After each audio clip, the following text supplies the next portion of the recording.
G'day, it's the Piss Days here. I'm going to talk a bit about dry white wine appreciation. Now, the white wines are in part 1, and I'll cover the red wines in part 2. Now, there's a whole spectrum of dry white wines, so I'm going to actually only talk about 3 of them because I don't want it to turn into this big, long video. People tend to turn off, and that's part of the reason why I'm making 2 parts as well. Now, firstly, I'm going to start right at the bottom, the worst stuff you can get. And then I'm going to progress to the better stuff, the more traditionally good wine. Now, here we have fresh dry wine, bottom of the barrel. Now it says a clean, refreshing palate. Now I don't believe a word of that. Clean, refreshing palate. Right. To me, when I taste that one, it's not clean at all. It's rough, and it's hardly refreshing. You get a very poor aftertaste. Now I've got a sample here. Now pouring is actually quite important, but I won't do that for the long video reasons. So pouring actually is important because you've got to air out a wine before you pour it, for example, and then pouring actually is part of the aerating process. So, but you can see here, I don't actually have any drinking wine glasses with me. I'm sorry about that, but this is all I had at last moment. But if you can see here, this is the first thing you can tell. The legs. Now I don't know whether you can see that, but the legs tell a lot about the age of a wine, and the age of a wine is very important. The legs are, when it drips down, you get a very syrupy kind of slow movement of the wine. It sticks to the side, right? That's not sticking. So you can tell that it hasn't aged well at all. Basically, too, because it hasn't aged, and this wine in particular has a very sickly sweet taste. It's not all that good.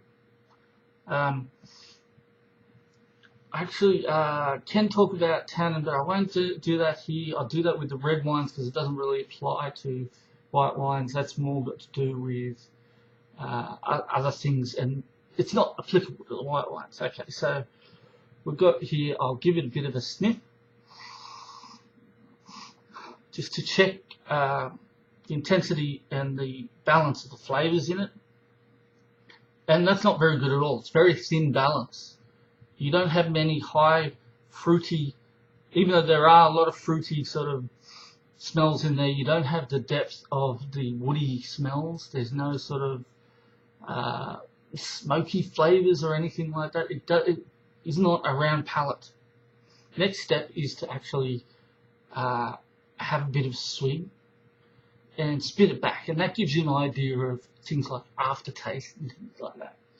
So what I'm going to do is I'm going to do a spit. So I'm very sorry if that's a little bit offensive, but here we go.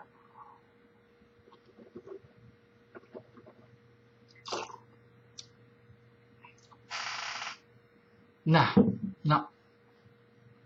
Oh, rough, thin, no roundness, bad aftertaste. No, terrible. Terrible. You don't want to go there. Okay, next step is to move it up a notch. And here we go into something that's a bit more classy, and not more pricey, but a bit more classy. And it's called the crisp dry wine. Now the crisp dry wine, as it says here, is great with risotto, chicken and seafood, which is a great bonus, really.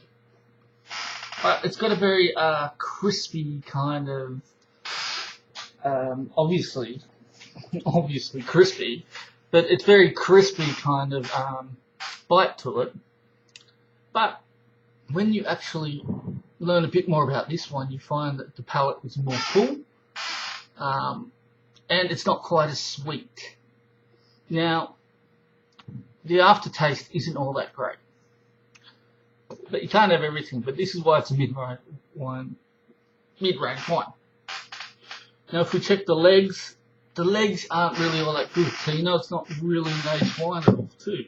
So that's a demerit right there. Okay, well, I'll go for a bit of a smell. Yes, good palate.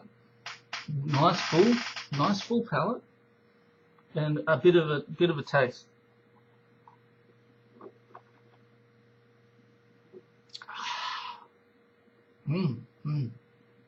That's not bad, that one. Yeah, it's quite good. So there's not really this awful aftertaste that you get too. So at the end of the day, I reckon this is probably a mid-range wine. So we'll go into the next one in a minute.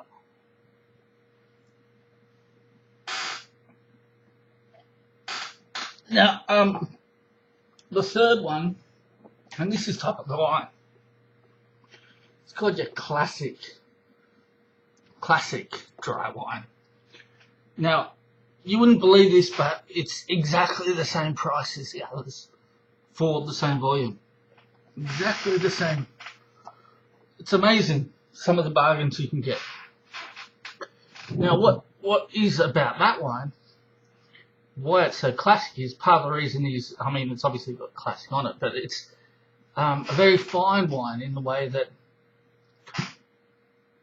it's not really sweet. So you're not going to chuck up as easily. Also, the palate's good and the aftertaste is good. So you really don't have to worry much about much else. I mean, I can check the legs here, and I'm like, well, the legs aren't all that good, but it doesn't matter. Sniff it. That's spot on. There's obviously a lot of rounding. I paid attention to the palate on this one. Okay, well, I'll have a bit of a taste then.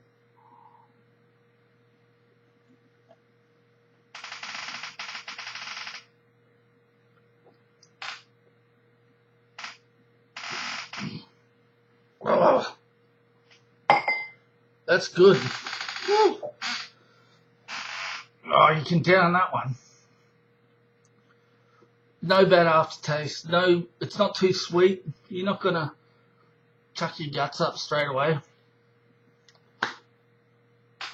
That's good stuff. Now, in part 2, I want to talk a bit about red wines. Now, I'm not a big fan of red wines. Now, the reason is pretty simple. What happens with red wines is you get all this red stuff, red shit all over your teeth. And when you get that, it's obvious what you've been doing the night before. You get up, you walk around, you smile, and people can see what you've been doing unless you're on the ball and you remember what you've done and you go and brush your teeth before you see anyone. That's the problem. Often you don't remember to do that. So even though I'm not a big fan of the red wine thing, I'm going to go into a bit in the next video. That'll be part 2 of dry wine appreciation. There.